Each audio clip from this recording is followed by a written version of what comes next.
Most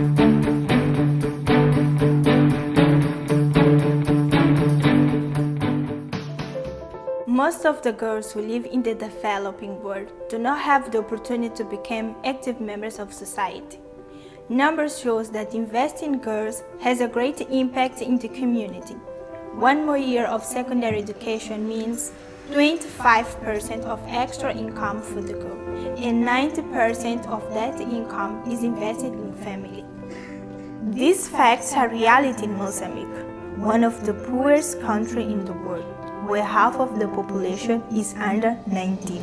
Almost half of the girls get married and have their first child before the age of 18. By the age of 30, 60% of the women will have been single mothers. Only 10% of the girls will finish the secondary level, and only 1% will continue on to university. I belong to this 1% who question this culture that sees girls just as wives or mothers. And that's why, after my graduation, I joined GoMove Academy. We are creating a new generation of young women leaders, and each one is an agent of individual and community transformation, and recognizes in herself the power and the ability of creating impact. During a one-year advanced leadership program, including in international internship, we unleash our action in the world through a training based in 3 pillars: self-leadership, leading with others, and changing the world. We, Girl Movers, act as role models of teenage girls, and we also have our own career mentors.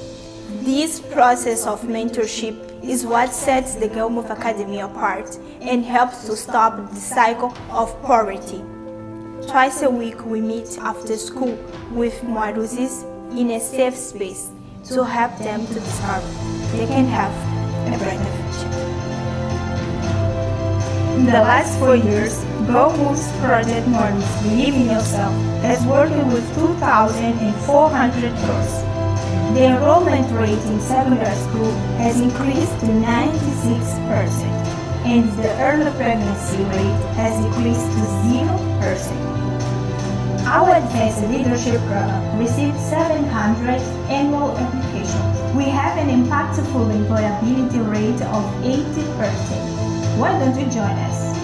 A lot of work has already been done, but it's urgent to keep believing, to keep leading, and keep changing.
Cansei de ser teu saco de pancadas. Cansei de esperar por ti noites e noites. Cansei das tuas humilhações. Cansei de ouvir a mesma música de sempre. Quem manda aqui sou eu e o meu cinto. Anaco Julie, Anaco Lavi, Achichegui, Achiheli.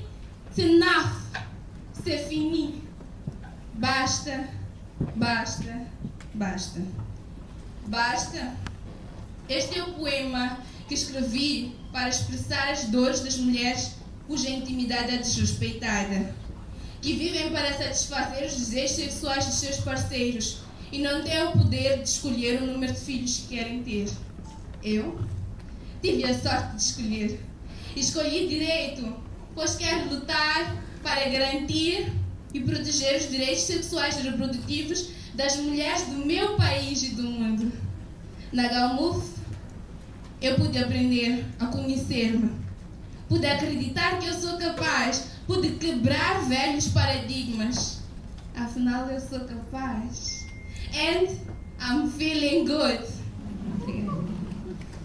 We're flying high, you know how I feel. Sun in the sky, you know how I feel. Breeze drifting on by, you know how I feel. It's a new dawn, it's a new day, it's a new life for me. Yeah, it's a new dawn, it's a new day, it's a new life for me. Ooh, and I'm feeling good.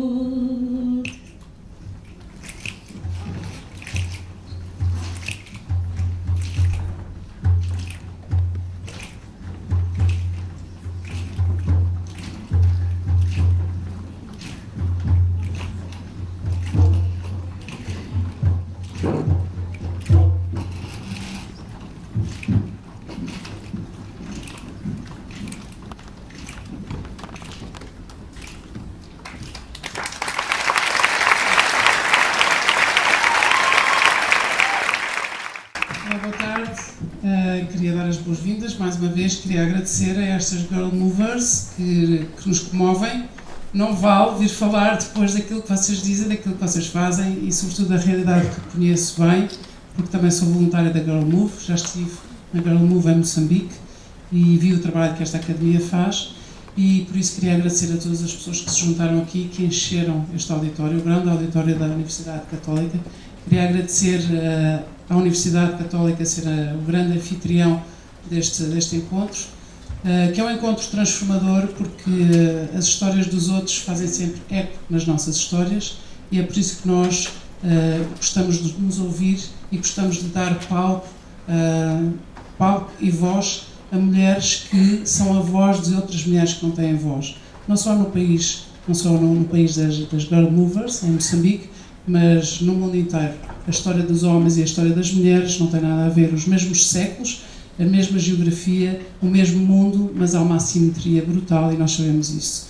E portanto, agradeço à Sra. Reitora, à magnífica Reitora, a Doutora Isabel Gilda, quem peço para vir dar as boas-vindas também às Girl Movers. Agradeço a todos os que estão aqui presentes e também gostava de dizer uma palavra a quem está a assistir em direto em Moçambique, no país, no mundo, no nosso país, no mundo, a quem se interessa pela causa das mulheres que lideram pelo serviço e não uma liderança centrada numa carreira de sucesso, mas uma liderança que é voltada para o serviço aos outros e os resultados estão à vista. E nós vimos que terem conseguido reduzir a zero a maternidade prematura é absolutamente extraordinário e não se consegue sem campanhas de formação, sem presença diária, sem estar todas por todas, todos por todos, e é por isso que aqui estamos. Sra. Reitora, peço-lhe que suba ao seu palco, à sua casa.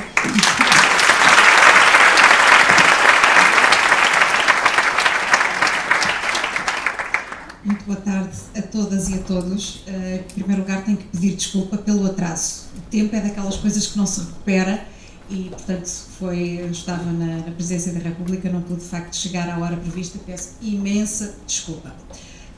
Mas mais importante do que aquilo que eu tenho para vos dizer é aquilo que nós vamos ouvir daqui a pouco, com o testemunho destas Girl Movers e de mulheres que de facto têm um impacto transformacional na sociedade.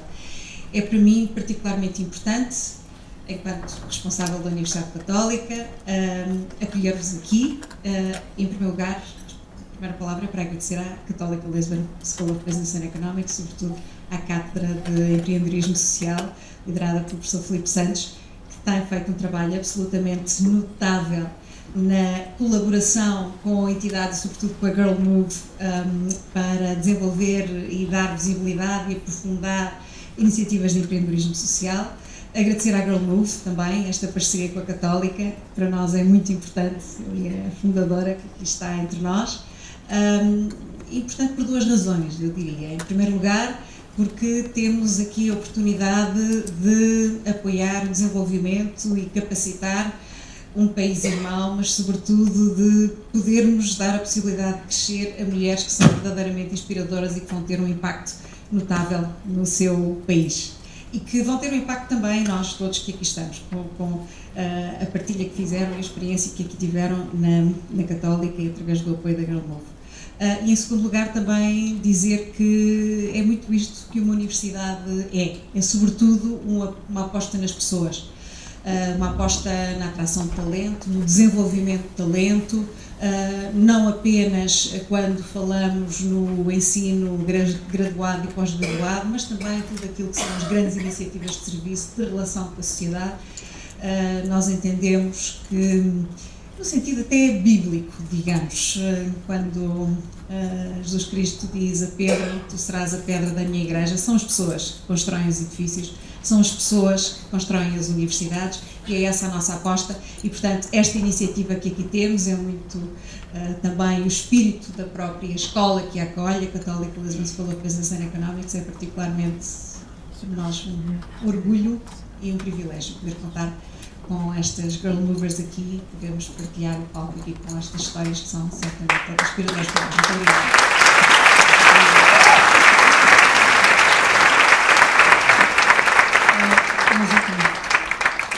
Se calhar sentamos as duas nas últimas duas cadeiras e vamos chamando. Então, queria chamar a Elvira, a Vera e a Iva ao palco e vamos começar a ver qual é a história.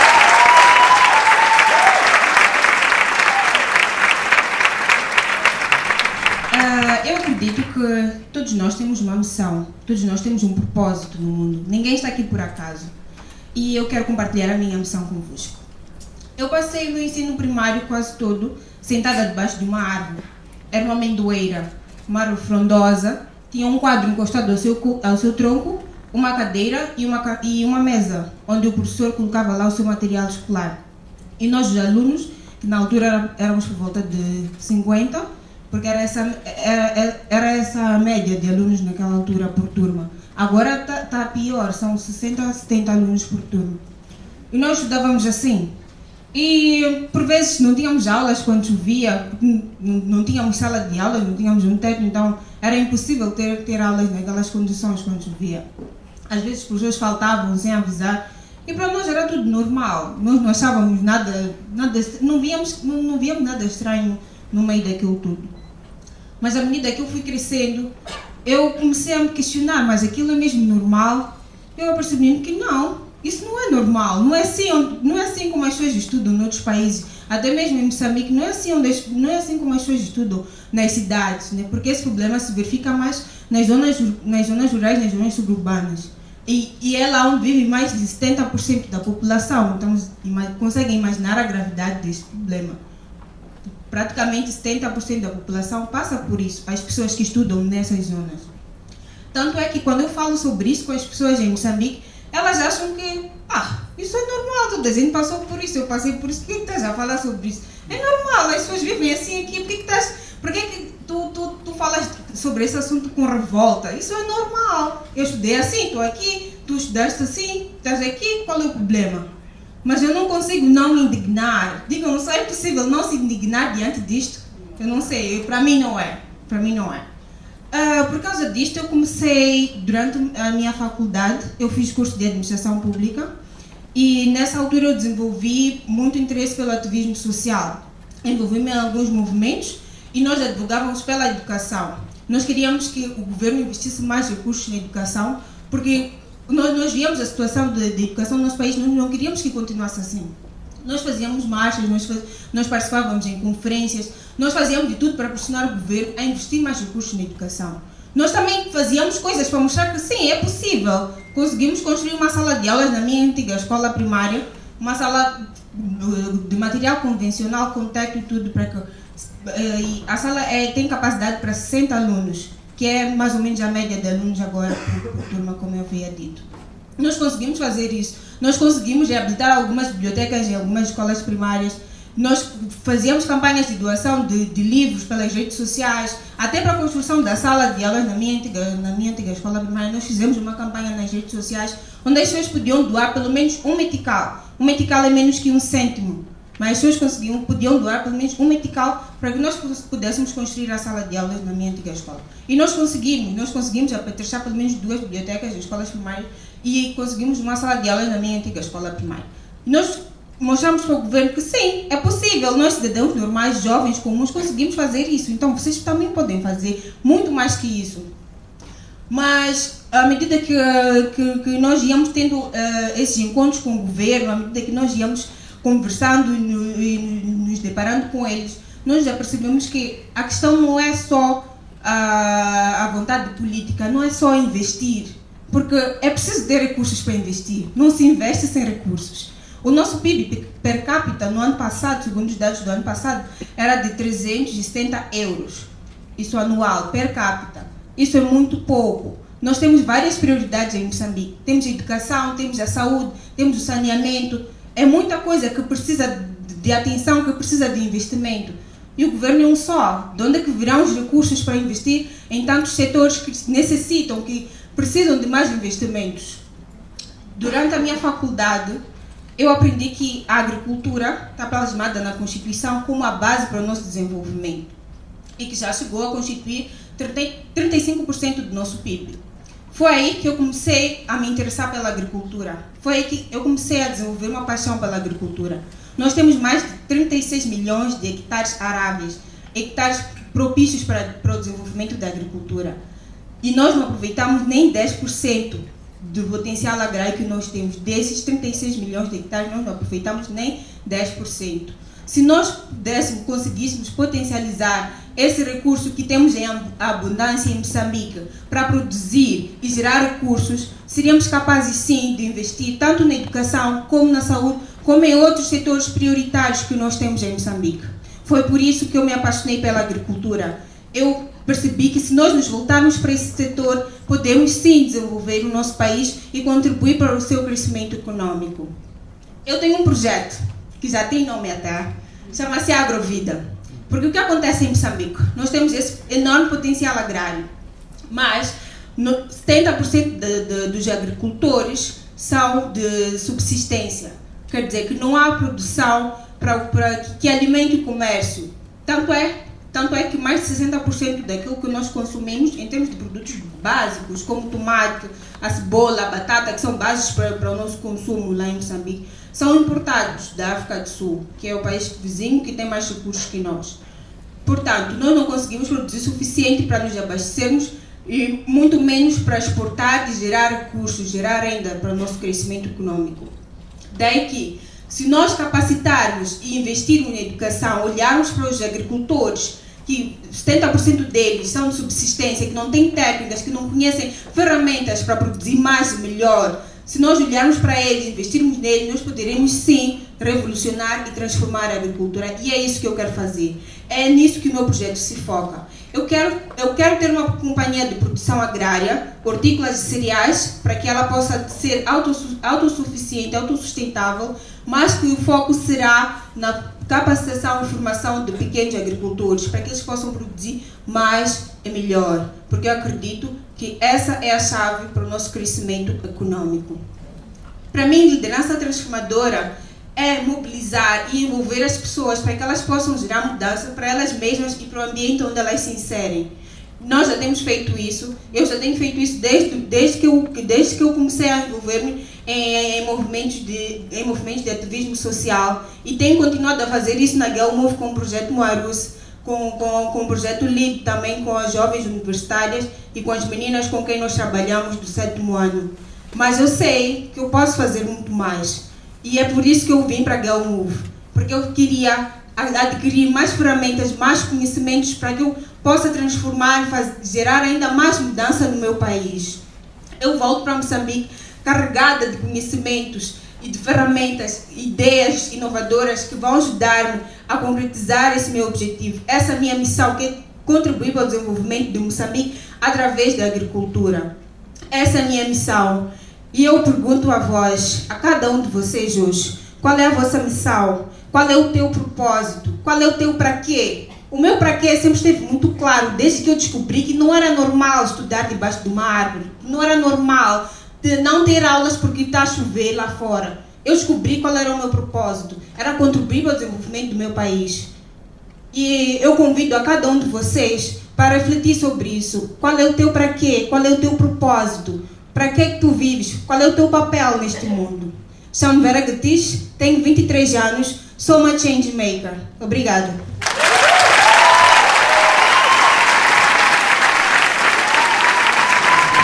O microfone queria só dizer, a Vera disse uma coisa absolutamente extraordinária, entre tudo, porque foi o testemunho extraordinário, que é, nós não podemos tomar como normal aquilo que sempre acontece. E muitas vezes confundimos com aquilo que sempre acontece, com a normalidade, e não é normal. E ainda bem que há pessoas como a Vera, que ainda só têm 23 anos, mas que ao longo da sua vida se indigna, porque há coisas que não são normais, de facto. Obrigada, Vera. E vai.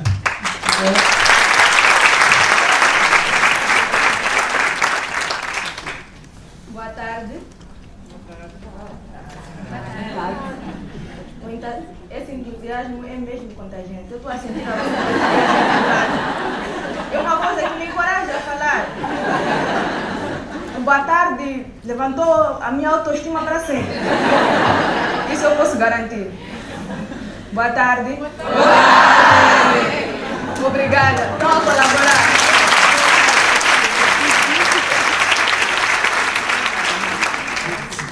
Sim, quando eu pensei em vir falar numa universidade, a primeira coisa que apareceu na minha cabeça é: vou procurar uma frase inteligente para começar a falar. Todas as pessoas que estão lá pensam para frente. Então, a primeira ideia que eu tive foi ir à internet e procurar frases de Aristóteles, Platão e Descartes. Mas como nenhuma se adequava para mim, não deu certo, então eu não consegui trazer uma frase filosófica para vocês. Então, eu pensei mais à frente, tá bem, vamos inovar. Eu fui procurar a frase da pessoa mais nova que ganhou o Prêmio Nobel da Paz, Malala. E ela diz assim: levanto a minha voz não para gritar mais alto, mas sim para que os outros possam ser ouvidos. Se eu olhasse um tempo atrás, eu diria que essa é a frase que me descreve. Mas hoje eu digo que eu não quero ser a voz de ninguém. Eu quero que cada uma das pessoas tenha a sua própria voz. Então, eu fui procurar uma frase que combinasse duas coisas que eu gosto. Eu gosto de boxe e gosto de filmes. Então, fui procurar uma frase de Rocky Balboa. Então, Rocky Balboa diz: não importa quantas vezes você é nocauteado, mas sim quantas vezes você se levanta. Depois eu pensei, a sala vai estar cheia de pessoas e a vida é mesmo sobre isso. Sobre quantas vezes nós somos nocauteados, caímos, sangramos, mas levantamos. Por isso estamos aqui, porque levantamos sempre que nós caímos. Então, essa frase também não teve efeito, por isso... Então, eu decidi ser mais original. Vamos ser inovadoras, pensar fora da caixa. Pensei assim. Eu, desde muito nova, sabia o impacto que queria deixar no mundo. Desde os meus 16 anos, eu sabia qual é o impacto que eu queria deixar no mundo. É estranho, né? Na adolescência, nós pensamos nos dramas, nos rapazes, na nossa roupa, na espinha. Geralmente, não pensamos no impacto que nós queremos trazer na vida dos outros. A adolescência, na minha forma de pensar, é uma parte da vida muito complicada, em que se nós não fazemos boas escolhas, podemos ter erros irremediáveis. E foi isso que aconteceu com a minha mãe. Eu sou a Eva Monteiro, tenho 22 anos, e a minha mãe ficou grávida na adolescência. O meu pai fugiu, e depois disso ela teve que dizer aos meus avós que ela estava grávida. Momento difícil. E, apesar do desgosto que meus avós tiveram e do desapontamento muito grande com a minha mãe, Eles decidiram ficar comigo e até hoje estão. A minha mãe continuou a estudar, fez a faculdade, casou-se e teve filhos, naturalmente. Então, depois de muito tempo, quando ela tinha 35 anos, o meu padrasto adoeceu e eu digo que ele enlouqueceu. Porque acordou num belo dia e mandou embora a minha mãe de casa e ficou com os 2 filhos que ela tinha. Um menino de 2 anos e uma menina de 5 anos. Trouxe uma menina para casa com a metade da idade, 17 anos, mais nova, e mandou minha mãe embora de casa. E ela foi viver conosco, eu e os meus avós, que era ao lado de casa dela. Nós vivíamos num prédio e a minha mãe vivia num condomínio ao lado. Isso quer dizer que nós podíamos ver e ouvir tudo o que acontecia em casa da minha mãe. E a nova mulher do meu padrasto teve uma ideia: maltratar os meus irmãos. Então, eu vi todos os dias minha mãe ouvir e a ver os filhos dela sofrerem e não pude fazer nada. Eu vi minha mãe ficar viúva e perder tudo e eu não pude fazer nada. Eu estava impotente e eu vos digo, não existe pior coisa do que a impotência. Meus avós tiveram 7 filhos. Dos 7, 6 são mulheres. Então, eu não vi só minha mãe a sofrer. Eu vi mais 6 mulheres a sofrerem todo tipo de abuso que é possível de pensar. Eu vi violência, eu vi abuso, eu vi abandono, eu vi fome. Eu vi tudo isso e eu estava impotente. Então, quando eu tinha 16 anos, eu tomei essa decisão. Eu decidi que mais nenhuma mulher ia sofrer aquilo que a minha mãe e as minhas irmãs sofreram. Eu decidi que nenhuma mulher no mundo ia sofrer. Eu decidi que todas as mulheres teriam a sua própria voz, que iam falar por si, que iam se defender. Então, claramente, as ideias são maravilhosas, mas eu tinha que começar por algum lugar, né? Não podia só pensar, dizer que é ótimo, vamos dever ter ideias e as coisas não correm tão bem assim. Então, decidi começar localmente. Comecei na escola. Me juntei a uma associação que trabalhava com educação sexual e direitos das mulheres. Era simples. Nós dávamos sessões que explicavam isso nos intervalos na escola. Então, um dia, uma das meninas, durante a sessão que nós dávamos, que eu dava naturalmente, ela levantou e reportou um caso de abuso sexual. E ela disse que teve coragem por causa das sessões que eu dava. Ela disse que com as sessões que eu dava, com a informação que eu dava a ela se sentia livre, ela se sentia feliz, ela se sentia capaz. Aquele foi um dos maiores insights que eu tive na vida, porque confirmou o que eu queria fazer. Porque isso é que eu quero. Eu quero que as mulheres, com as minhas ações, se sintam bem, se sintam livres, se sintam poderosas, porque elas são isso. Continuei nesse caminho, fiz a faculdade, terminei. No final da faculdade, como sabiam da minha paixão pela Casa das Mulheres, um colega meu convidou-me a elaborar um projeto que impactasse, que ajudasse as mulheres, de fato. Então, depois de muito pensar, eu decidi elaborar um projeto que consistia em ensinar boxe, coisa que eu gosto, a mulheres vítimas de violência, com a ideia de lhes tirar do lugar de vítima. Elas, por não conseguirem se defender, elas sentem-se vítimas. De lhes ensinar a persistência, de lhes ensinar a levantar, de lhes ensinar que elas são poderosas. Então, no dia que eu fui apresentar, eu estava super entusiasmada, estava a pensar em mim como uma CEO, a ganhar o Prêmio Nobel da Paz, as pessoas aplaudirem.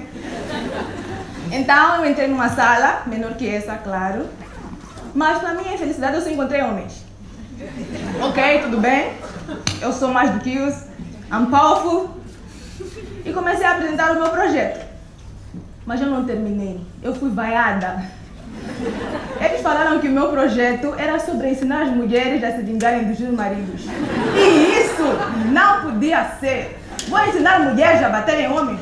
Onde já se viu? Claro, não deu muito certo.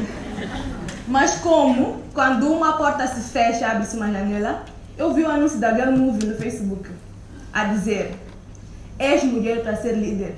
Eu disse: sim, claro, eu sou mulher para ser líder. O mais importante é que eu vi na Girl Movie uma rede de mulheres que se entreajuda e se apoia para juntas mudarem o mundo. Hoje, mesmo com as dificuldades dos knockouts, eu acredito que eu sou capaz. E sou mana de 3 meninas universitárias incríveis e juntas inspiramos e impactamos mais 21 Marucis. Pode parecer pouco, mas eu sei que um pequeno grau de areia constitui um deserto. E Madre Teresa disse: podemos sentir que somos uma pequena gota no oceano, mas o oceano seria menor se faltasse uma gota. E isso me move agora. Eu sei que cada uma das minhas ações, cada uma das nossas ações, impacta os outros. Efeito borboleta. E eu escolhi ser esse pequeno grau de areia que constitui o meu deserto. E eu quero perguntar a vocês: qual é a vossa escolha? Obrigada.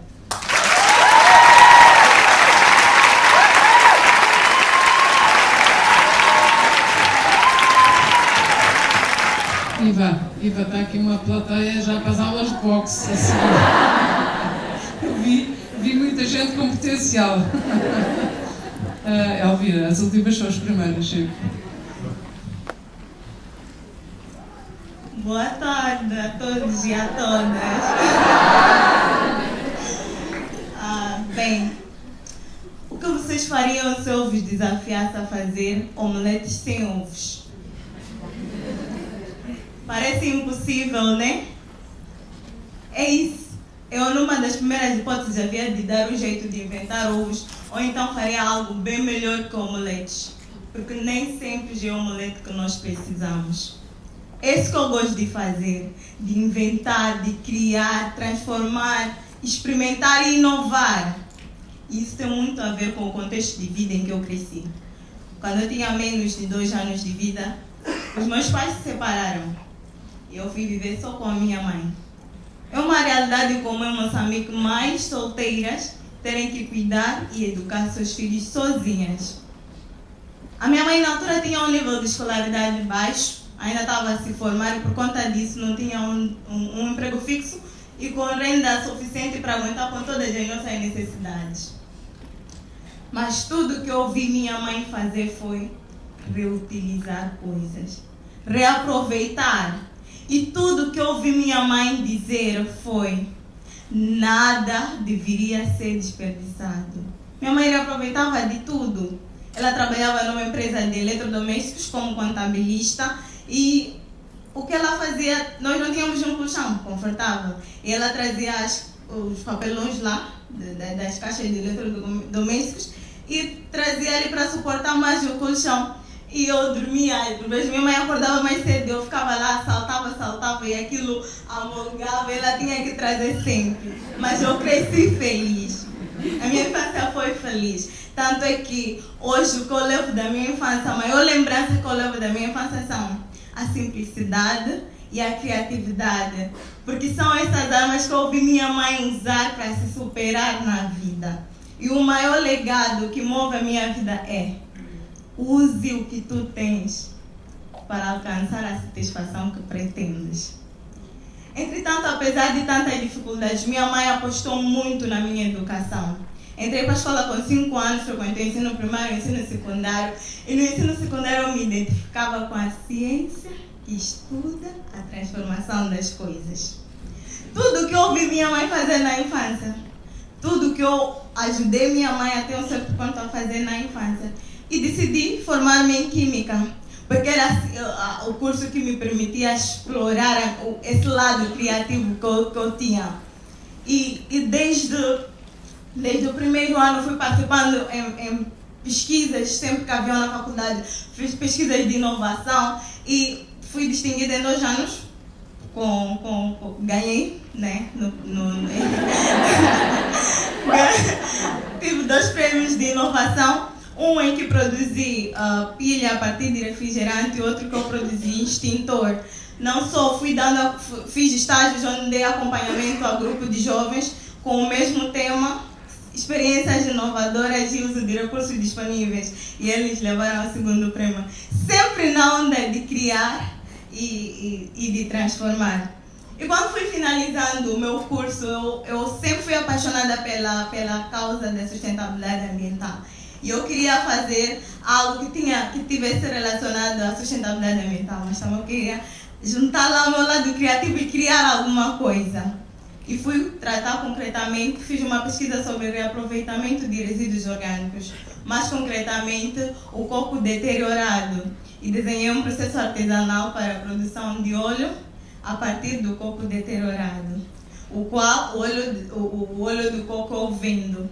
Mas houve um evento, uma experiência que eu tive nesse processo de pesquisa que marcou-me muito e que para mim faz sentido partilhar convosco. Eu fiz a minha pesquisa nos mercados informais de Moçambique, onde há muito desperdício de coco. E a primeira situação que eu me deparei lá, quando eu muito estudante com minha pasta e tal, a primeira situação que eu me deparei foi meninos, rapazes, adolescentes a fazerem trabalho infantil. Eles estavam ali durante todo o dia, não estudavam, eles estavam ali durante todo o dia a carregar sacos das pessoas que faziam compra. E quando eu cheguei, eles olharam para mim como uma potencial cliente. E disseram, queres coco, nós vamos te ajudar. E eu senti que podia fazer mudança. Usando a minha simplicidade, podia fazer mudança daquela situação. E fiz. Eu disse para eles que eu voltava no dia seguinte para fazer com eles o óleo do coco que eu precisava fazer. E eles estavam ali todos, fizemos juntos, envolvi os comerciantes e os meninos, fizemos o óleo do coco. Eu tirei a amostra que precisava de analisar para pôr os dados no meu trabalho final do curso e o resto do coco eu dei para eles venderem. E eles assim ganhavam mais dinheiro do que se eles me ajudassem a carregar os sacos. Viram? Nós precisamos tomar atitudes simples para mudar uma situação. E é desse jeito que nós transformamos o mundo. É isso que eu gosto de fazer. Criar, vou repetir, criar, transformar. E porque quando nós transformamos, nós geramos impacto. Foi essa uma das coisas que me permitiu fazer parte da Academia Girl Move. E nessa academia é onde eu tenho me desafiado todos os dias a criar a melhor versão de mim mesma. Descobrir o grande potencial que tenho e, acima de tudo, servir de exemplo para que mais raparigas, mais novas da minha comunidade acreditem nelas e alarguem os seus horizontes. Portanto, eu sou muito grata à minha mãe, porque cresci motivada e inspirada por ela, pelo exemplo dela. E é isso que eu quero ser. Quero ser exemplo para o mundo e demonstrar para o mundo que se nós não temos todos os ingredientes, não temos o ovo para fazer omeletes, nós podemos usar os ingredientes e fazer algo bem melhor que o omelete. Na verdade, para mim faz muito sentido sim abraçar a causa da liderança servidora, porque ainda nova, eu sinto que eu tenho um propósito que não é só meu. E eu faço parte da geração que vai transformar o mundo. Vocês também podem. Cada um de nós pode, sim, transformar o mundo. Basta que usemos a simplicidade nas nossas atitudes. Tomemos atitudes tão simples, mas que fazem diferença. Obrigada. Eu sou Elvira Sabonete e tenho 21 anos de idade. Pela simplicidade, como vem dizer, primeiro, que há coisas muito melhores do que omeletes. Isso nós já tínhamos essa suspeita, mas agora nunca mais deixaremos de ter essa certeza. E de facto é impressionante. Não sei como é que é convosco, mas aqui deste lado a comoção é muito grande e só falaram 3, porque se falassem as 31, nós não sairíamos daqui sem ser, não sei, de joelhos às vénias, a agradecer estes monumentos de coragem, estes monumentos de coerência. Estamos a falar de pessoas de 20 anos, 21 anos, 22 anos, com infâncias difíceis e com a criatividade, a simplicidade, o exemplo de serem capazes de, a partir dessa realidade real, criarem outras realidades. E isso é extraordinário. E algumas começaram por criá-las sozinhas e outras começaram por criá-las porque começaram a criar rede e a fazer rede, e depois veio esta grande rede que é a Girl Move, e a Girl Move depois cria esta grande rede aqui também, porque são 6 da tarde no meio da semana, e eu que passo a vida em conferências nunca vi uma sala tão cheia como esta sala hoje aqui. Portanto, agradeço-vos e tenho pena de não podermos ouvir as 30 Girl Movers, mas estamos a ouvir aquelas que vos representam muito bem. Então, queria chamar aqui outras Girl Movers, que são as portuguesas. Já temos aqui a senhora reitora. Queria chamar ao palco a Rita Nabeiros, que é também igualmente jovem e que é a representante da administração do Grupo Nabeiro, a Fundação Coração Delta, e sobretudo aquilo que sabemos dela é que é uma mulher que não para, uma mulher de coração aberto e franco, com uma relação autêntica com as pessoas, a quem nunca nada subiu à cabeça, como se costuma dizer, e muita coisa podia-se vir à cabeça. O poder, muitas vezes, sobe-nos à cabeça, o protagonismo sobe-nos à cabeça, o ego às vezes toma conta de nós, e nada disso aconteceu com a Rita, e portanto é uma pessoa porque eu tenho uma grande, grande admiração. E queria também chamar a Filipa Caldeira. A Filipa Caldeira também é uma mulheraça, além de ser altíssima.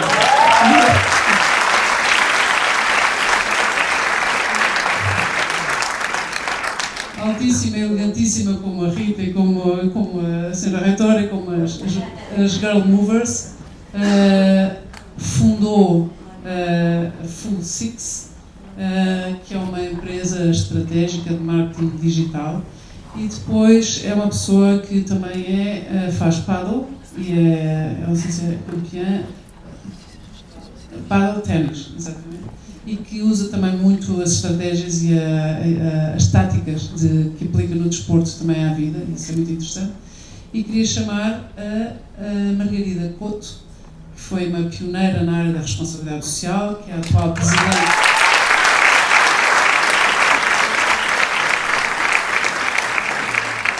É uma advogada de sucesso, presidente da Fundação Vieira de Almeida e presidente do Grace. E, portanto, também é uma mulher com cheio de histórias para contar.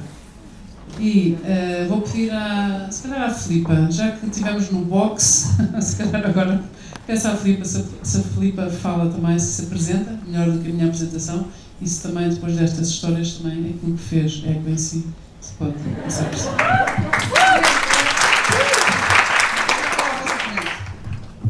Aqui à vossa frente, eu tenho aqui agora um desafio terrível, porque sinto-me na realidade com o dobro da idade e metade da experiência de vida destas 3 girl-movers fantásticas. Portanto, a minha história vai ser muito menos emocionante. Eu tive uma infância fantástica, maravilhosa. Não vivi nada disto. Efetivamente, como a Laura ainda estava a falar, eu cresci entre 2 mundos, entre o mundo da escola e o mundo do desporto. Tenho, no fundo, este meu lado A e o meu lado B, que é algo que eu até hoje mantenho e fomento e gosto muito. E, portanto, o meu sonho de criança não era nada do que se passa hoje, era ser jogadora de ténis profissional. E, portanto, na realidade, isto, olhando desse prisma, correu muito mal. Os meus pais obrigaram-me na altura a fazer uns exames para uma universidade que se chamava Católica, na altura no ano 0. E eu consegui entrar na Católica, acho que fui a última pessoa a entrar na Católica nesse ano, entrei com 11,3, hoje em dia totalmente inviável. E fiz, gostou-me muito, aquele primeiro ano na Católica, o ano 0, eu queria andar a jogar ténis. Mas depois vivi 5 anos fantásticos nesta universidade, com ótimos professores. Tenho a honra de ter aqui assim, alguns dos professores aqui hoje na plateia, e saí da Católica, passado uns anos, com um bocadinho mais do que 11 valores. Mas acima de tudo feliz, aprendi muito mais coisas nesta casa, que é ótimo estar aqui hoje, e que ainda acho que é a minha casa. Daqui saí para marketing, saí para a Procter & Gamble, onde tive 5 anos, a trabalhar em detergentes, umas partes menos boas, porque tenho de olhar para a roupa suja, etc. Mas aprendi imenso nos detergentes, 3 anos em Portugal, 2 anos em Bruxelas, e foi a minha segunda escola. Esta foi a primeira, a Procter foi a segunda. Mas na altura, como qualquer uma destas jovens que estão aqui, também tinha outro sonho, já não era ser jogadora de ténis, portanto achei, tenho que começar um negócio próprio. E estávamos no final dos anos 90, éramos eu e mais um grupo de pessoas, também tenho aqui a sorte de ter a Mariana, que fez parte desse grupo. Éramos assim jovens inconscientes, então franchising era a palavra da ordem. Hoje em dia startups, não é? Hoje em dia só startups são milagrosas. Naquela altura o franchising era assim um termo milagroso. Agarrámos em nós e fomos para Washington, Estados Unidos, o país do empreendedorismo, maior feira de franchising do mundo. Lá vamos nós, saímos com franchising de fast food. Não é difícil de adivinhar. A McDonald's estava há poucos anos em Portugal e então, na altura, eu e o Pedro Batalha, que também estava comigo na Procter, saímos e então dedicamos a fazer um fast food mexicano, tacos, burritos, etc. Nada a ver com o que eu tinha andado a aprender nos últimos 10 anos. Abrimos 5 lojas: Colombo, Cascais Shopping, Oeiras Parque, Norte Shopping, Vasco da Gama, entre franchisados e nossas. Não tínhamos pais ricos, portanto endividámos fortemente. E eu estava em Bruxelas, voltei para Portugal, e na altura tivemos de tomar provavelmente o que foi uma das decisões mais difíceis, que era, nós temos que acabar com isto. Isto vai-nos levar à falência total, já estamos falidos. E decidimos acabar com o negócio e pensámos, e agora o que é que fazemos? Eu na altura estava grávida e tive o meu primeiro filho, que só pensava que a idade desta criança vai nascer, não sei o que vou fazer, como é que eu vou educar esta criança? Eu ganhava muito na altura na Procter, estava em Bruxelas e posso dizer que eu ganhava, na altura em 1999, ganhava 2.500 euros e tinha casa e carro. E fiz as contas e pensei que eu pagar o que estou a dever, porque na altura, nós ainda estávamos numa altura em que a sociedade achava que se uma coisa não está a correr bem, eu vou pagar aos meus fornecedores e vou pagar ao banco. Portanto, eu não vou ficar a dever dinheiro a ninguém. Posso estar aqui hoje a falar depois esqueça tranquila. E então, na realidade, fizemos as contas. Eu lembro de fazer as contas assim: eu vou ter que estar a trabalhar 10, 15, 20 anos só para pagar. Portanto, isto não vai dar. É impossível. A Procter até nos recebia de volta, mas não dá. Portanto, a única hipótese é fazermos um novo negócio. E assim foi, acho que correu tudo bem, até os sócios não executivos, como a Mariana, hoje estão aqui e são bons amigos, e pagámos tudo. A Fulsix é uma empresa que hoje em dia é um grupo de 4 empresas, dedicou-se ao marketing, que efetivamente era o que nós sabíamos fazer, o que nós aprendemos e o que nós gostávamos. Na altura, no ano 2000, quando começou, a internet estava a nascer, portanto, dedicámos ao marketing digital. Entretanto, passados 5 anos, abrimos em Espanha, é uma equipa de cerca de 250 pessoas, hoje em dia, que trabalha a grandes clientes e que tem o orgulho de ter também muitas pessoas, não são só 250, mas se calhar à volta de 1000 postos de trabalho que, entretanto, foram criados. Eu acho que o importante, eu quando conto a história não é sobre o sucesso da Fulsix, mas é no fundo, e ouvindo aqui um bocadinho destas histórias, é o que é que aprendi e o que é que tirei um bocadinho deste caminho. Eu acho que há 2 coisas importantes. A primeira, que é não ter medo de errar. Acho que o erro faz parte do caminho. Acho que as coisas, sei que vocês estão cheios de vontade, cheios de energia, mas alguma coisa vai correr mal. Isso é destino. Mas isto é como o velho ditado: guarda as pedras todas e um dia vou construir um castelo. E não é só o erro faz parte do caminho, é não ter medo de assumir o erro. Isso é algo, talvez, que eu sinto um bocadinho na sociedade onde vivemos, que é uma sociedade pequenina e às vezes com algumas invejas, que é não ter medo de assumir o erro, faz parte, deve-se aprender com o erro, deve-se pedir ajuda e isso, esta lógica colaborativa torna-nos efetivamente muito mais fortes. E, portanto, aqui há de ser ainda, se calhar, mais importante em Moçambique. O segundo ponto, para mim, também foi completamente crítico e que eu também já vi aqui muito entusiasmo a falar, e acho que é esse o caminho, que é uma pessoa tem que fazer o que gosta. Ponto, final, parágrafo.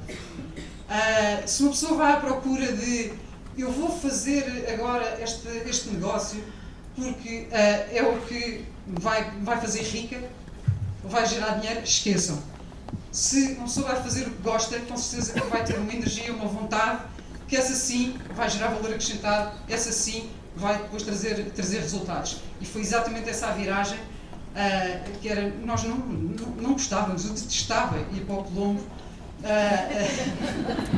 Eu detestava ir para o Colombo fazer táxi, morri, dizia encomendar feijão e queijo, não, eu detestava. Hoje em dia adoro o que faço, adoro trabalhar com as pessoas que trabalho, com as marcas que trabalho, com os parceiros de trabalho. E isso é completamente crítico, vocês estarem apaixonados pelo que estão a fazer, com certeza que muito mais rapidamente vão gerar valor. E posso continuar? Mais um minuto? É que eu não estou a olhar para o tempo, sei que tenho tempo, mas não estou aqui a olhar. E o último ponto, tem um bocadinho a ver com também tem muito a ver com os testemunhos que tivemos aqui, mas que também tem muito a ver comigo e também tem muito a ver com uma pessoa que me inspirou muito, que, peço desculpa por estarmos aqui neste contexto, mas foi um homem, efetivamente. Mas é para fazer também aqui, sim. Um aplauso aos homens que estão aqui, que não são muitos na plateia. Mas tem a ver com... nós temos, às vezes, nós somos só uma pessoa, no fundo, e portanto, tal como vocês foram muito influenciadas pelo que está à vossa volta, e aqui sim, quando falamos em liderança, às vezes focamos muito na parte profissional. Nós somos só uns, não é? A parte não é o fora do trabalho e no trabalho. E isso eu acho completamente crítico. Eu fui muito influenciada por um homem que foi o meu primeiro, foi o diretor-geral da Procter, que era um senhor indiano fantástico, que se chama Mohan, e que na entrevista final para eu entrar na Procter, disse-me, depois de fazer aquelas perguntas todas estranhíssimas de inteligência que as McKinsey, as BCGs e as Procters fazem, aqueles testes todos para ver se o nosso QI realmente está lá no topo, começa-me a contar uma história pessoal dele, da adversidade, de um problema de saúde, etc., de família, que eu quase estava a chorar e estava a pensar, mas como é que este senhor agora, que eu não conheço de lado nenhum, que acabei de conhecer há meia hora, está-me a contar a vida toda dele. E ele virou-se para mim e disse-me o seguinte, eu podia ter perguntado, why me? Mas o que eu tenho que perguntar é, why not me? Ou seja, eu acho que vocês também, às vezes perguntam-se, porque é que isto me acontece a mim, porque é que sou eu que vivi isto? Mas a verdade é que eu nunca mais me esqueci disto, foi algo que me inspirou muito, que é, acontece aos outros, pode-me acontecer a mim, e isto dá-me uma capacidade de eu lutar e de eu procurar soluções, e que se aplica a tudo, aplica-se fora do trabalho e aplica-se no trabalho, que eu acho que foi muito importante e acho que tem muito a ver também aqui assim com o que estamos a falar hoje. E não vou esticar mais, vou passar aqui a palavra à Laurinda.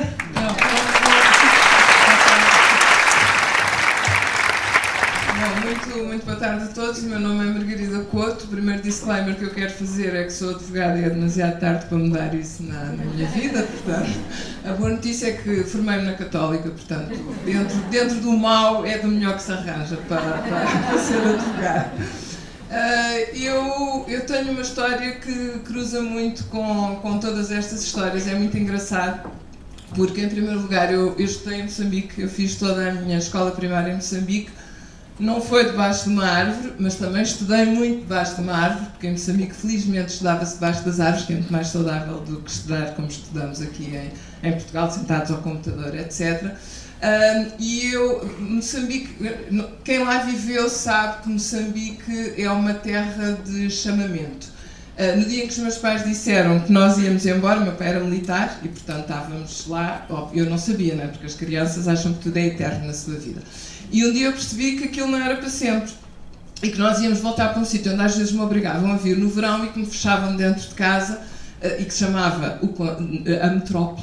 Na altura não se chamava Portugal, chamava-se a metrópole, porque Portugal era tudo. E eu tinha uma péssima ideia daquilo, porque fechavam-me dentro de casa, havia carros, não podíamos ir à rua. E em Moçambique não, vivíamos na rua, era tudo fantástico. A infância em Moçambique é uma coisa absolutamente extraordinária, portanto eu compreendo inteiramente tudo aquilo que vocês disseram. E um dia os meus pais disseram, olha, pronto, faz a tua mala que vamos embora. E eu era um bocadinho rebelde já na altura e pensei, julgam vocês que vamos embora. E então tracei todo um plano que terminou com a maior sova da minha vida. Pensei, não tem problema nenhum, porque quando chegar a altura de chamarem para o avião, eu escondo-me dentro de uma casa de banho, eles vão-se embora e eu fico. Eu tinha 9 anos, já tinha idade para ter alguns juízo. Claro que se hoje um filho meu me fizesse isso, eu dava a mesma monumental sova que apanhei. É evidente que a história não acabou bem para mim. Acabou com, obviamente, quase o aeroporto a ser fechado, para me desencantarem, fechada numa casa de banho. Lá fui a espernear, levada por um segurança até ao meu pai. Acho que a minha mãe, apesar de tudo, bateu-me mais que o meu pai, porque, pronto, os homens com as filhas têm sempre, apesar de tudo, alguma tolerância. E eu, à saída de Moçambique, vinha a chorar, a espernear, e jurei que havia, uma jura que aliás não cumpri, jurei que havia de voltar a Moçambique para me casar. Porque, pronto, era a maior vingança que eu podia fazer, era eu hei de cá voltar e é para me casar. E disse aos meus pais, vou voltar cá para me casar. Não voltei, mas de facto a minha vida voltou-se a cruzar com Moçambique várias vezes. Nós hoje, eu sou sócia da Vieira da Almeida, que é uma sociedade de advogados que tem escritório em Moçambique. E desde que o projeto Girl Move existe, que nós temos tido sempre uma maravilhosa mulher moçambicana na Vieira da Almeida e, de facto, é muito evidente que, contrariamente àquilo que possa parecer, nós temos muito pouco a ensinar a estas jovens que passam na Vieira da Almeida. Está ali a minha Alice, olá Alice. E temos tudo a aprender com elas. E ter uma transformadora como é a Alice e a Iva e a Vera e a Elvira, enfim, estas 31, tê-las todos os dias connosco dentro de casa, como nós temos na Vieira da Almeida, só durante um mês, infelizmente, é de facto uma experiência totalmente transformadora e é um momento de confronto com a realidade. Se há coisa que a Alice fez, a Alice é muito corajosa, a Alice chegou a um escritório que tem 300 advogados, ok? E eu pensei, coitadinha. E ela pensou, coitadinhos deles, não sabe. Exato, e depois percebi porquê. E então ela um dia resolveu que ia fazer talks para os advogados às 9 da manhã. E eu pensei, meu Deus, isto vai correr tão mal. E a Alice, e eu, pronto, tentei que as coisas corressem minimamente bem.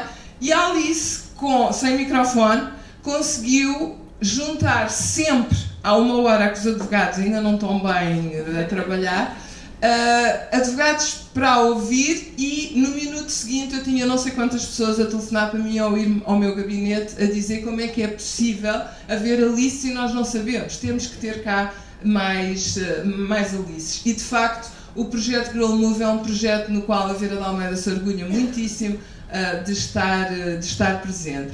Curiosamente, a minha história cruza aqui, descobri agora, também com a sua.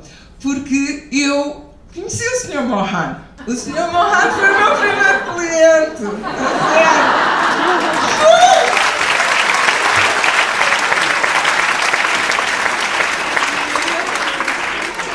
Inesquecível, absolutamente, um homem absolutamente inesquecível. E eu tenho uma história que demora 2 minutos a contar, mas tem que ser contada. O Sr. Mohan é um ser indescritível, é tudo isto que foi aqui explicado.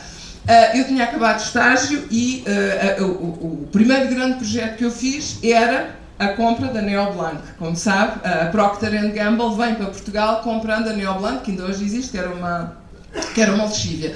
E na altura não havia digitalização e para fazer escrituras era preciso uma série de coisas, entre as quais a impressão digital. E a minha primeira tarefa como advogada recém-encartada foi levar o Sr. Mohan à Rua Augusta e dizer-lhe que ele tinha que pôr o dedo num borrão e depois com o dedo, o notário agarrava no dedo do Sr. Mohan, porque era o notário que agarrava no dedo, ele punha a impressão digital e no fim não havia toalhetes para o Sr. Mohan limpar o dedo. Pronto, eu acho que ele percebeu que nessa altura que chegou ao terceiro mundo. E então olhava para mim com um ar desesperado, tipo, salva-me, de certeza que isto não vai acontecer, e ia dizendo, calma, Mr. Mohan, vai tudo correr bem, e a Procter & Gamble vai ser um grande sucesso, como efetivamente foi. Portanto, na minha vida também me cruzei com o Sr. Mohan. Isso foi em que ano? Só para perceber se por acaso era o ano da Filipa também.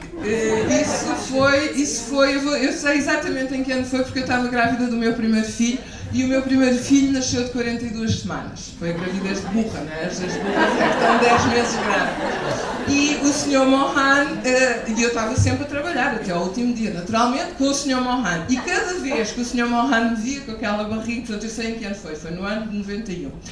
Cada vez que o Sr. Mohan me via com aquela barriga, ele dizia, you should go home.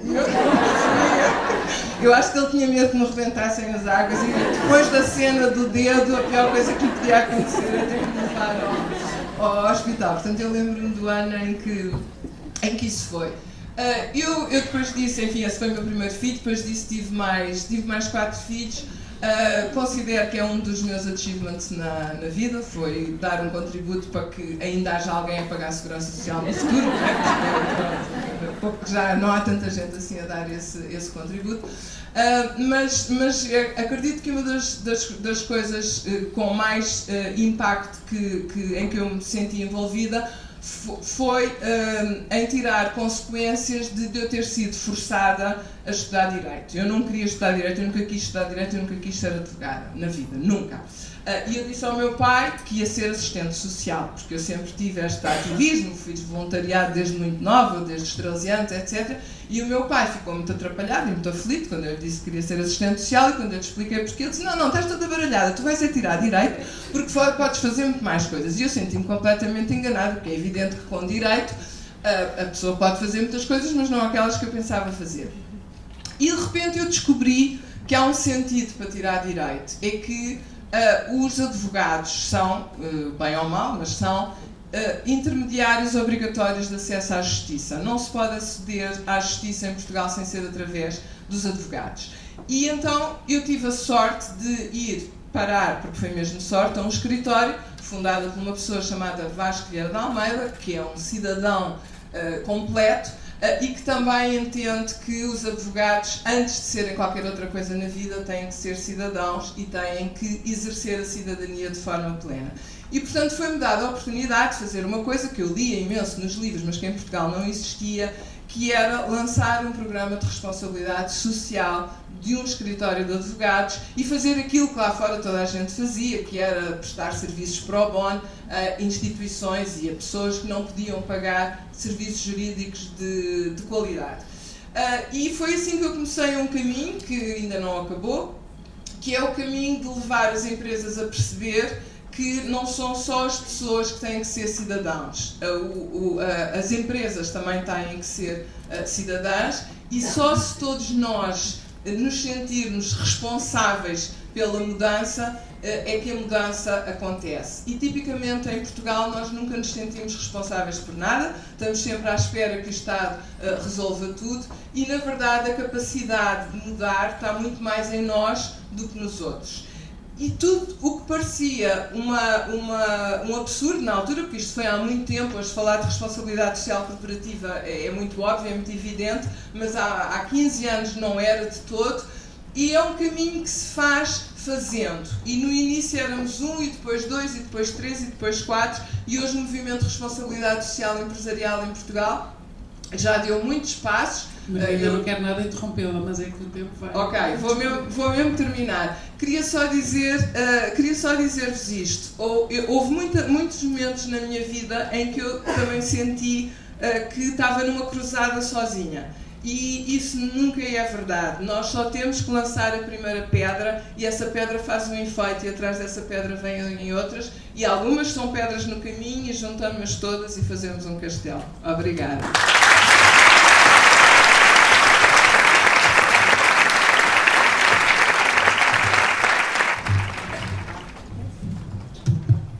Agora sim.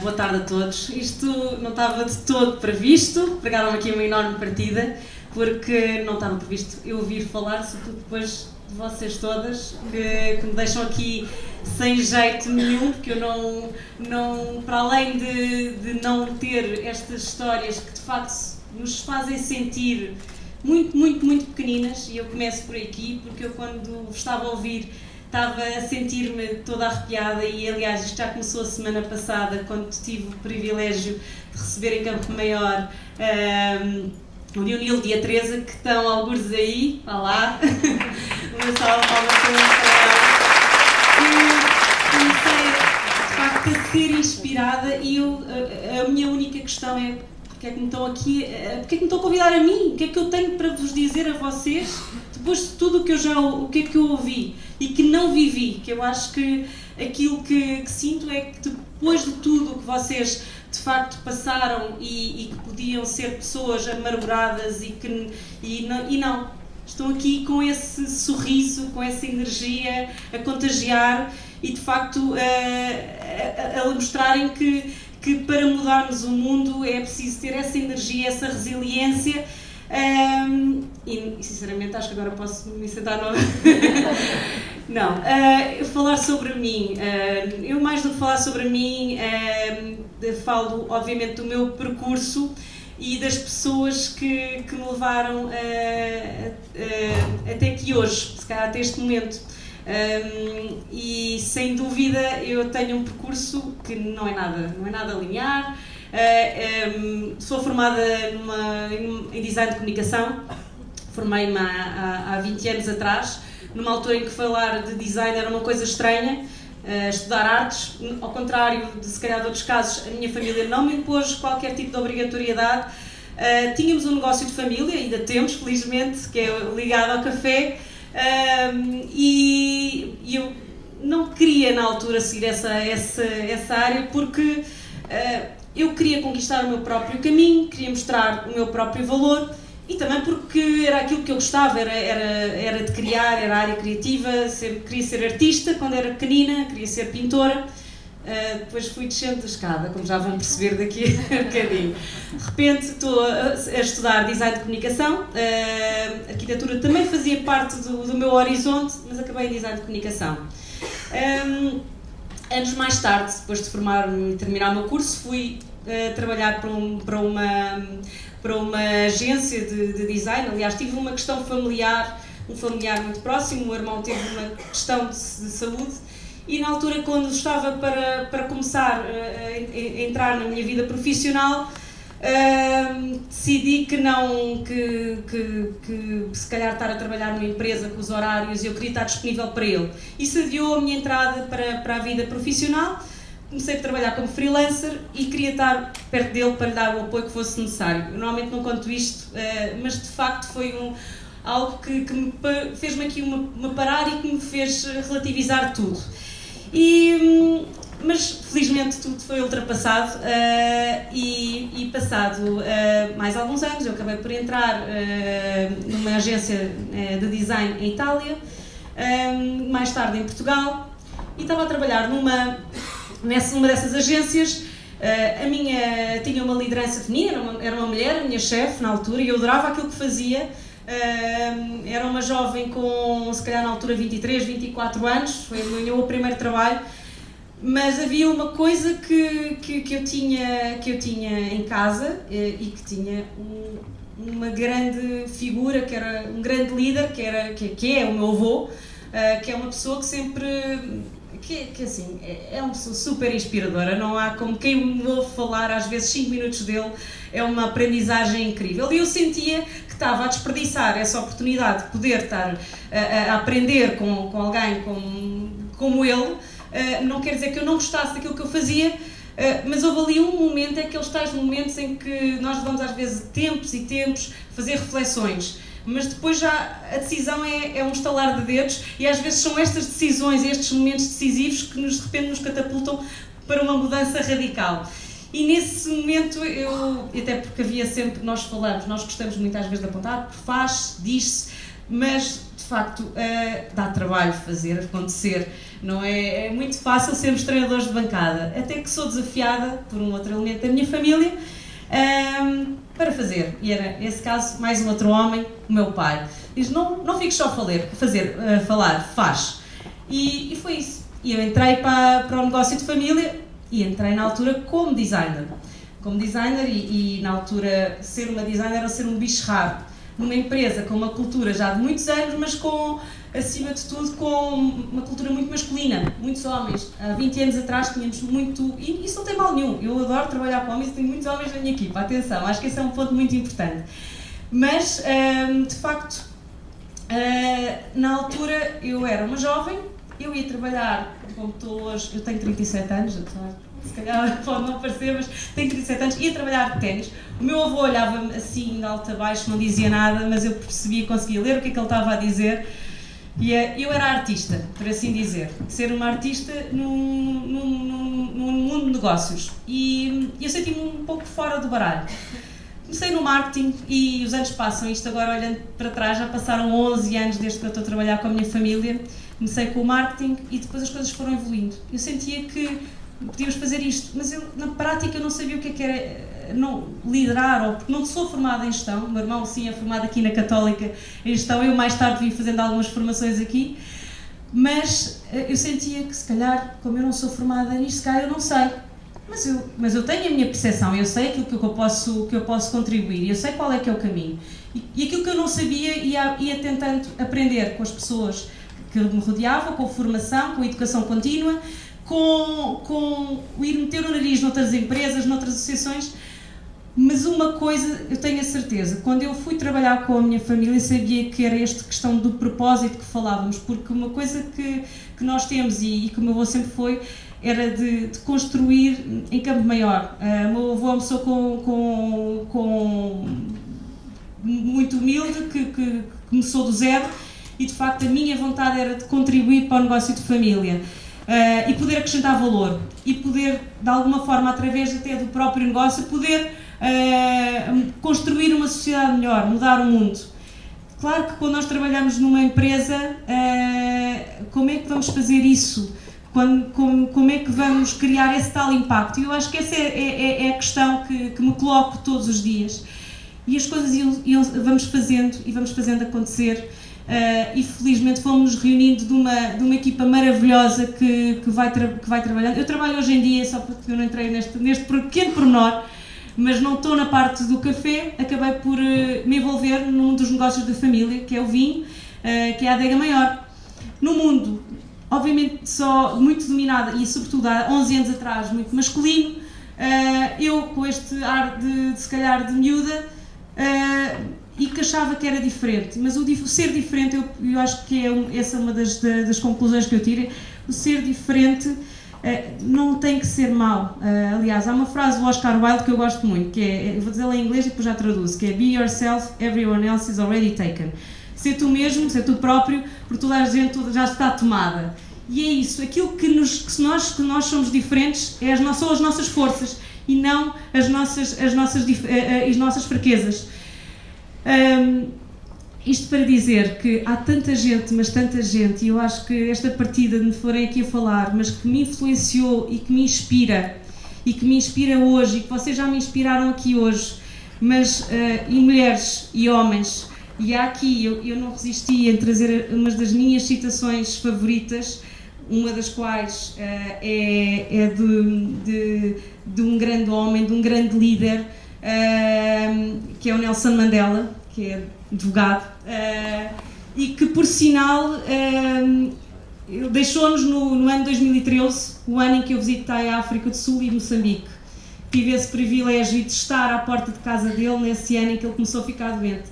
Por isso tenho a viver e ler um dos livros que é O Longo Caminho para a Liberdade, De facto, foi um livro que me inspirou muito, ou seja, as pessoas inspiram-nos, os livros inspiram-nos, a inspiração está em toda a parte.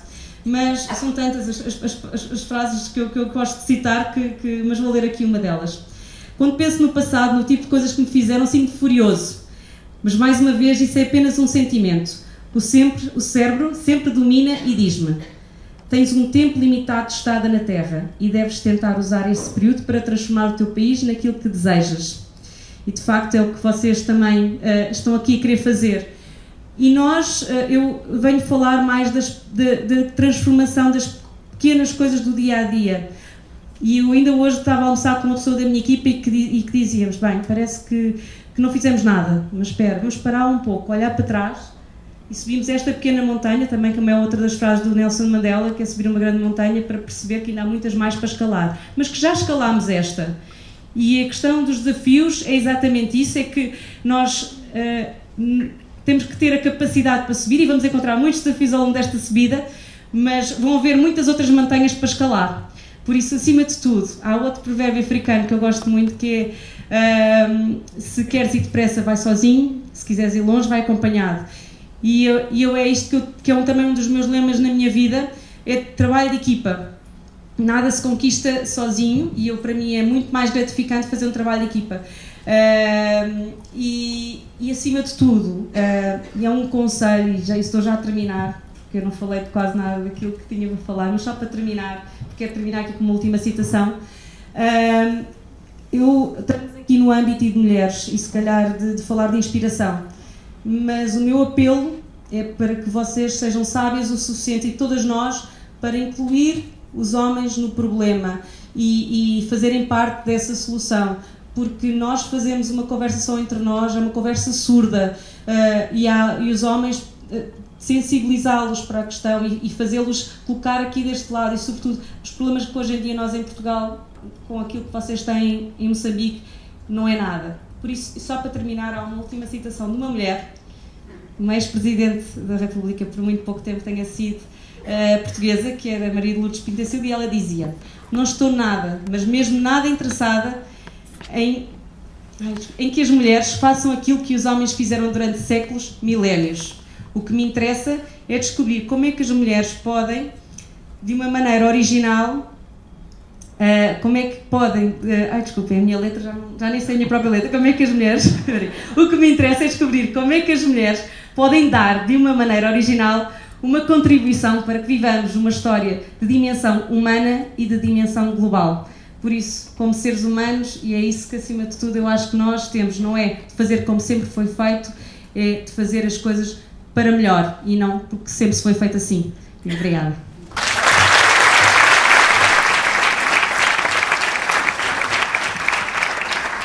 Falar no final, depois de ouvir estas líderes inspiradoras, estas mulheres de impacto, é difícil. Como dizem os ingleses, tough act to follow. Por isso, aquilo que vos posso dizer, para começar, que a minha história é banal, absolutamente banal. Há bocadinho, na reunião que tive antes de vir para aqui, alguém me dizia: ser reitor da Católica deve ser das coisas mais difíceis. Mas a implicação é: isto de ser reitor deve ser uma coisa muito chata. Não é nem chato, é difícil, mas o que é difícil é o que é desafiante, e, sobretudo, em instituições como as universidades, que são instituições que, por definição, estão sempre em mudança, não é? Nunca estão completas, nunca estão definidas, e, portanto, é, de facto, um desafio fascinante poder acompanhar processos de transformação, ou gerir processos de transformação, que é isso que, na verdade, devem ser os reitores. A minha história começou como? Vamos lá. Havia uma peça de teatro que há uns anos em cena em Portugal, por todo o mundo, muito famosa, que era as peças de Shakespeare em 50 minutos. Portanto, eu vou tentar falar como cheguei aqui em 3 minutos, de uma forma muito breve.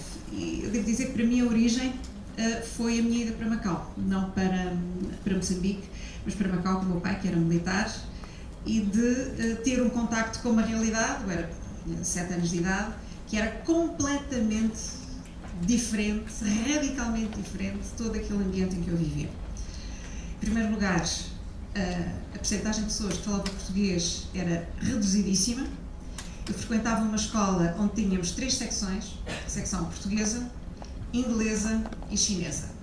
E, portanto, fora do ambiente limitado da sala de aulas, nós tínhamos que reunir no recreio, onde ou falávamos as 3 línguas, ou tínhamos grande dificuldade em subsistir, não é? E, portanto, os primeiros tempos foram os tempos difíceis. Era os cheiros, o ambiente, o clima, as pessoas. Macau, obviamente, era um território de administração portuguesa, mas onde a percentagem de europeus era reduzidíssima, não chegava a 3% da população. Portanto, viver ou crescer num ambiente em que nós somos minoria. E fora daquele ambiente protegido da escola, do liceu, sentimos verdadeiramente como a experiência da alteridade e de ser o outro. Isso deu-me uma enorme curiosidade, não só pela cultura daquilo que era dos outros, que era diferente da minha, de entender tudo aquilo que para mim era absolutamente fascinante, porque era muito distinto daquele ambiente. Meu pai era militar, como disse, portanto, cheio de normas, organizado, um bocadinho fechado da comunidade portuguesa. Então, ao lado da minha casa havia um templo chinês, budista, onde nós íamos brincar, e onde aí tudo era diferente. Os monges nos achavam muita piada e, portanto, davam-nos as comidas mais estranhas que podem imaginar, e, portanto, era o espaço da transgressão. E nós cultivávamos muito isto, eu e os meus amigos, que era fora do espaço da casa, que era um espaço protegido, não é? Com os pais e com aquelas normas, e tudo era muito regrado. Havia o espaço da transgressão lá fora, onde nós nos sentíamos também protegidos. E a verdade é que até hoje a Ásia é o sítio onde eu me sinto melhor, onde eu me sinto em casa. A minha família é da zona de Coimbra, mas de facto o meu espaço de conforto continua hoje a ser a Ásia. Com tudo aquilo de distinto e de diferente, e os cheiros, e os ambientes, e as comidas, e a cultura, e o trato, mas o ter a noção de que há alguém que é diferente de mim, que eu tenho curiosidade de saber porque é que é diferente de mim, e de aceitar essa diferença. Eu conto esta história porque isso foi determinante para aquilo que veio a ser a minha vida. Que eu posso definir como um conjunto de escolhas que foram sempre diferentes daquilo que as pessoas esperavam que eu fizesse. Em primeiro lugar, na escolha do percurso académico. Como eu era muito boa aluna em todas as disciplinas, todos, não é? A dificuldade, o que é que vai ser o futuro? A pressão dos pais era disciplinas, áreas decentes. O meu pai dizia economia, coisa que eu dizia nem pensar. Então fui para a opção que todos acharam que era absolutamente trágica na família, que eram humanidades, literaturas inglesas e alemãs. Depois, o meu pai tinha um dos grandes amigos dele, era o reitor da universidade, o primeiro reitor da Universidade de Aveiro. Eu tinha uma curiosidade imensa por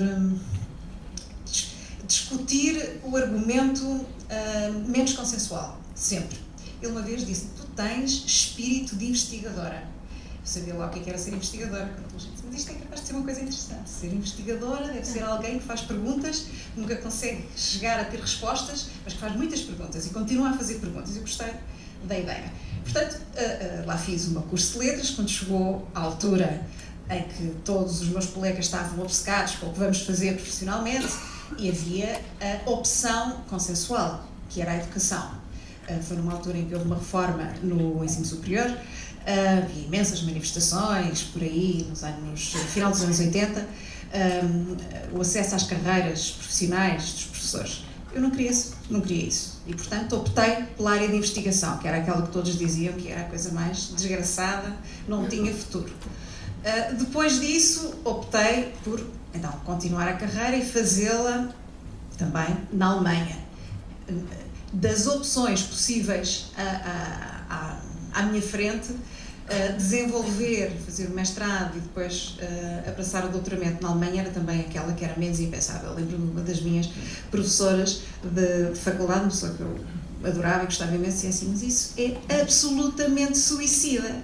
Porque não é assim que as coisas se fazem. Pois é, mas era por não ser assim que as coisas se faziam, esse foi sempre o meu apelo. O que não significa irrealismo ou incapacidade de ler a realidade, mas de testar a hipótese que é menos consensual e ver se há de facto condições para que essa hipótese, não sendo consensual, seja verdadeiramente transformadora, tenha um impacto real. O meu percurso de investigação foi sempre assim. Nas opções que fiz, a minha tese é na área dos estudos de mulheres, e portanto fui fazendo um percurso que era académico, sempre distinto. Numa comunidade em Munique, os meus colegas de doutoramento vinham de 50 países diferentes. Depois estive nos Estados Unidos, em Michigan, onde um dos meus professores dizia: você vem de onde? Português era a hipótese, digamos, a nacionalidade mais exótica. Ele dizia: você vem de onde? Vem de Portugal. You people are everywhere. Havia sempre, era a figura exótica. Quando vim para Portugal e para a Católica, estava-se a lançar justamente uma área nova, que era a área de Ciências de Comunicação, na Faculdade de Ciências Humanas, que tinha sido transformada. E, nessa altura, enfim, sempre tive muitas opiniões, como diz a minha filha mais nova: mãe, tu tens muitas opiniões. Portanto, sempre fui muito interventiva nas opiniões que dava, umas vezes aceites, outras menos. Eu lembro-me particularmente de uma resposta a uma intervenção que tive num conselho científico, de um colega mais velho dizer: sabe que isto das mulheres não pensam estrategicamente. As mulheres são para operacionalizar, são para, enfim, desenvolver os trilhos que outros decidem estrategicamente por elas. Pensei, não é assim. Não é assim. Portanto, o resto da minha vida resume-se, de certa forma, a aproveitar as oportunidades, a assumir os riscos, com consciência, a conseguir ler as circunstâncias com imensa curiosidade.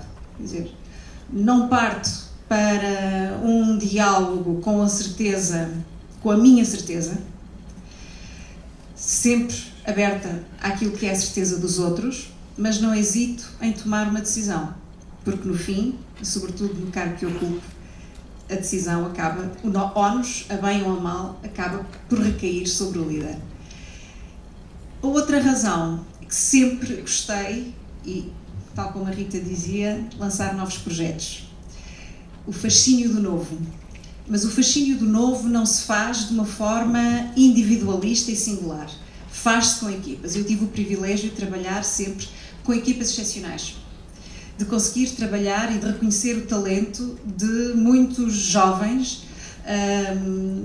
estudantes, mestrado, doutoramento, colegas, e agora na equipa da reitoria que me acompanha, que é absolutamente excepcional. Somos todos muito diferentes, e isso, conseguir aceitar a diferença uns dos outros é muito importante. Debatemos imenso, discutimos muito, às vezes violentamente, mas temos um enorme respeito. E é através dessa violência e da discussão que sai um rumo estratégico.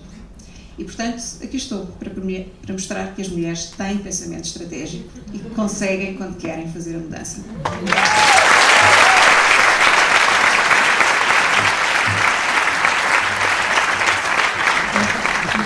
Às 7 horas estás no palco. Não chama,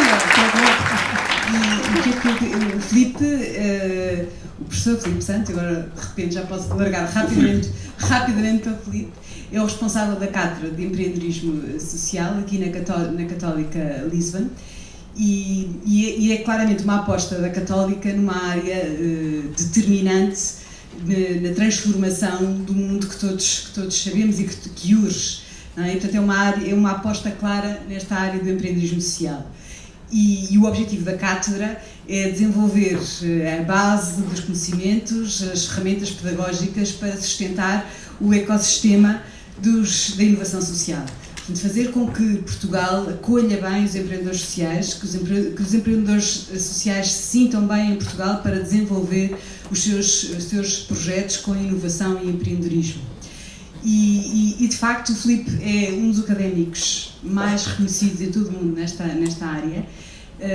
O Filipe, assim, muito a jeito de resumo, criou, ou foi um dos criadores do INSEAD nesta área do empreendedorismo social. O Filipe foi co-criador do IES e foi também nomeado pelo governo português para liderar o Portugal Inovação Social, esta iniciativa. O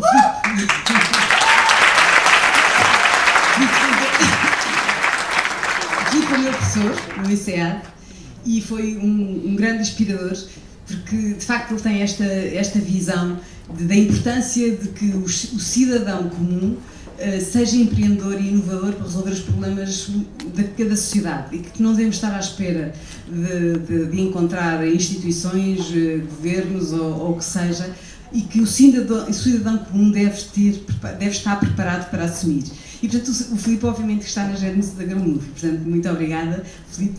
E esta iniciativa decorre é o segundo ano que a Católica organiza este Executive Program em Leadership and Social Innovation para as Girl Movers, que vêm a Portugal no âmbito do seu programa, e vêm 2 meses a Portugal, e neste âmbito elas frequentam este programa, e é de facto uma oportunidade única para elas reforçarem as suas competências de serem changemakers, terem instrumentos, terem inspiração, verem o que melhor Portugal faz e terem também a oportunidade de dar o que melhor elas são, e como vocês veem é muito. E portanto elas saem daqui obviamente mais ricas, e portanto em nome de todas as Girl Movers eu queria agradecer ao Filipe, eu queria agradecer à Católica e eu queria agradecer à Excelentíssima Senhora Reitora por também nos dar espaço para esta iniciativa. Queria agradecer a todos que aqui estão, porque de facto é altamente inspirador esta sala cheia. E também queria agradecer a todas as nossas mulheres de impacto que com as suas histórias nos enriqueceram. São sempre mulheres que dizem sempre que sim. Eu acho que as pessoas mais que têm vida com agendas mais complicadas dizem-nos sempre que sim. E é impressionante a inspiração que nós temos, que inventam um tempo onde não têm. E, portanto, mesmo muito obrigada. Eu acho que em nome de toda a plateia, estou aqui assim a correr este risco, quero agradecer de facto à Universidade Católica por ter-nos dado espaço para esta iniciativa, porque saímos todos de facto bastante mais ricos para a caminhada que cada um sente que tem que fazer de liderança transformadora ao mesmo mês com impactos. Muito obrigado, Alexandra. Tem sido uma honra, um prazer partilhar contigo os últimos anos da caminhada da Girl Move. Eu venho falar da Alexandra e da Girl Move, essencialmente. Acabei de passar 3 dias inesquecíveis com as nossas Girl Movers. Imaginem se vocês tiveram esta emoção durante uns minutos a ouvir 3 falar, imaginem o que é estar numa sala durante 3 dias com 31. Portanto, é uma experiência incomparável. E de facto, só para vos contar aqui uma pequena história, eu comecei o curso na segunda-feira de manhã com uma ação que eu habitualmente faço, no fundo, a tentar ir à essência do que é a inovação social, o que é os princípios, digamos, de intervenção do empreendedor social. Eu faço esta ação muitas vezes, eu diria que já fiz talvez dezenas ou centenas de vezes, mas nunca fiz como fiz desta vez. Porque quando eu dei um exemplo e começámos a discutir o exemplo, os insights, as ideias que as Girl Movers trouxeram à discussão eram tão incisivas, tão certas e tão poderosas que eu estava, bolas, eu nem sei como lidar com isto tudo. Ao ponto que eu tinha um slide que depois resume os pontos centrais e pensei, nem vale a pena pôr o slide porque os pontos centrais já foram todos debatidos. E no intervalo enviei um SMS à Alexandra e disse só te digo uma coisa, uau! Portanto, às Girl Movers, parabéns! Eu não tenho dúvida nenhuma de que daqui a 20 anos, se fizermos um evento de alumni da Girl Move, com todas as Girl Movers, vai haver várias destas Girl Movers que serão ministras, empresárias, líderes de fundações e organizações sociais que terão que funcionar no serviço.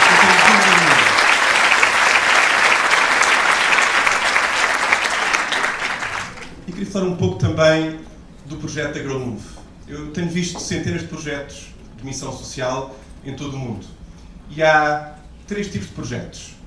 Há projetos que têm boas intenções e que tentam aliviar os problemas e aliviar o sofrimento. E isso tem muito valor.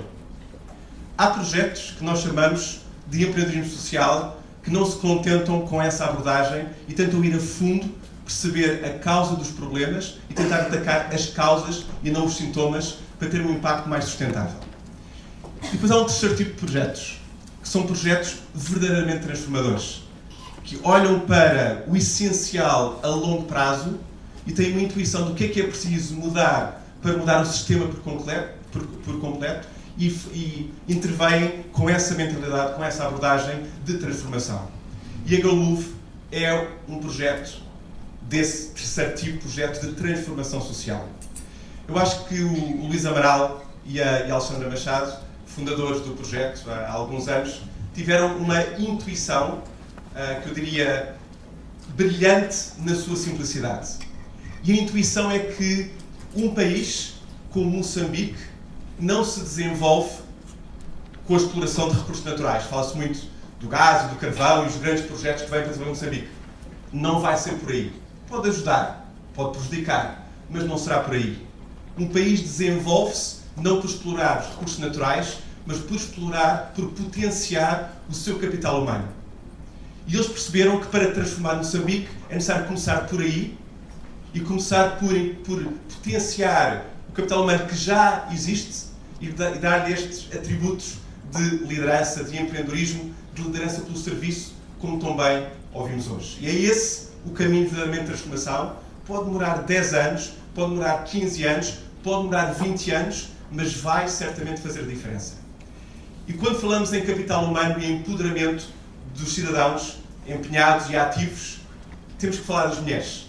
Porque nós sabemos que as bases do desenvolvimento sustentável são das mulheres. Eu, como homem, acho que tenho pena de dizer isso, mas são das mulheres, essencialmente, e não dos homens. E por várias razões. Eu não sei se tem a ver... As histórias que ouvimos aqui tinham um padrão. Eu diria que são 3 histórias, 3 testemunhos de mãe coragem. Porque em cada um destes testemunhos havia um papel de uma mãe que se esforçou, que se dedicou e contra todas as adversidades que lhes puseram à frente, procuraram com amor e dedicação educar as suas filhas e os seus filhos o melhor possível e dar-lhes a liberdade e a capacidade de serem mulheres de pleno poder e de plena afirmação. Eu vejo, está aqui uma mulher, eu vejo lá em casa também, a dedicação e o amor de uma mãe para com os filhos não tem comparação. E nós, acho, homens, não conseguimos, não tem comparação. Começa por aí. Começa também depois a parte da comunidade. O comprometimento das mulheres com a sua comunidade, com a sua aldeia, com o seu bairro. E depois pode ir para o comprometimento com a política, com as empresas, com as organizações sociais, que muitas vezes são lideradas e criadas por mulheres, também como vemos aqui hoje. Portanto, as mulheres são, de facto, a base do desenvolvimento sustentável. Qualquer país que tenha mulheres educadas e empoderadas com igual direito num país, garanto-vos, esse país é democrático, não está em guerra e tem as bases da educação e da saúde e da nutrição, porque são essas as preocupações primárias que as mulheres têm e conseguem incutir quando têm essa voz. Este projeto, de facto, dá voz às mulheres que, em condições adversas, conseguem alterar a sua realidade. Podem ser só 30, mas são 30 que estão a inspirar 1000 raparigas para serem como elas, e foram mais 20 e mais 20 nas edições anteriores, e se calhar vão ser mais 30 e mais 40, e daqui a 10 anos vão haver 1000 Girl Movers que inspiraram, se calhar, 100.000 raparigas para serem como elas, e com este ciclo, de facto, Moçambique poderá transformar-se, e este exemplo, replicando a outros países, eu penso que poderá transformar a África, que tanto precisa. Portanto, é um prazer, tem sido uma honra trabalhar com a Alexandra, com a excelente equipa que a Alexandra tem e que tem construído com o Luís ao longo destes anos. É sempre um prazer receber as Girl Movers na Católica. A Católica é uma escola fundada exatamente na ideia da educação, do conhecimento, dos valores humanistas, valores cristãos, humanistas de dedicação ao outro, e, portanto, há aqui uma sintonia muito forte e é sempre um prazer. E parabéns por todo o trabalho feito, e de facto é impressionante ver uma quarta-feira à tarde uma sala cheia para ouvir o exemplo inspirador destas mulheres incríveis que nos deixaram arrepiados. E eu penso, 21 anos, 23 anos, eu quando tinha 23 anos não era nada assim. Portanto, vocês são excepcionais e continuem com essa garra, com essa coragem, porque eu acredito que vão de facto fazer diferença. Muito obrigado.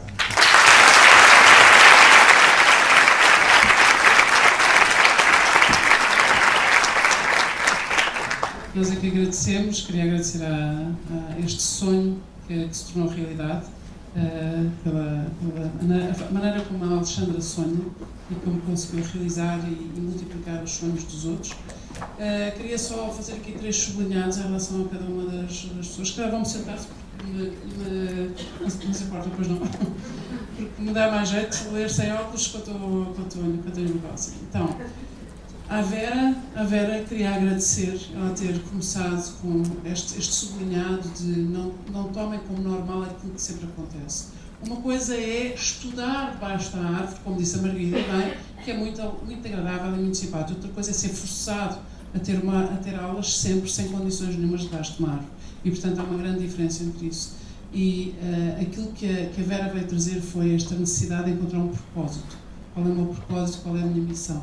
E o meu propósito e a minha missão mudam ao longo da vida. Portanto, não tem que ser um propósito por vida, mas tem que ser um propósito por ciclo, ou por fase de vida, ou por etapa, porque a vida vive-se por etapas. E, portanto, queria agradecer isto à Vera e ter trazido também esta realidade chocante que é o PIB de um país como Moçambique e a noção de desperdício que depois casa com a simplicidade da Elvira, mas aquilo que nós desperdiçamos, ou seja, o dinheiro que gastamos e que desperdiçamos. À Iva, queria agradecer esta liberdade, esta capacidade e esta felicidade que ela nos acrescentou a todos, porque são as frases dela, a marca da Iva é ser livre, ser mais feliz e ser capaz. E muitas vezes é mais importante ser capaz do que ser feliz, porque a felicidade é um estado transitório e às vezes não augura nada de bom, como se diz em relação à saúde. E quando estamos só à procura da felicidade, às vezes esquecemos de perceber que a felicidade não é a facilidade e, se formos capazes, somos capazes de atravessar a facilidade e atravessar a adversidade. E isso foi extraordinário. Eu também ficou-me a apetecer saber mais sobre como é que fazes boxe. O que é que tu ensinas a todos eles? Mas gostei particularmente quando tu disseste: eu sou um pequeno grão de areia. Isso é extraordinário, muito comovente. A impotência, quando se fala da impotência, quando nós assistimos e ficamos impotentes, e a tua história e aquilo que tu assististe e a impotência que sentiste é agora a tua drive, é o teu motor transformador, é o teu dínamo, é aquilo que faz de ti um dínamo humano. E, portanto, entre as frases que tu disseste, eu gostei particularmente da Rocky Balboa, não é? Às vezes que caímos e que ficamos knockout, são as vezes que nos levantamos.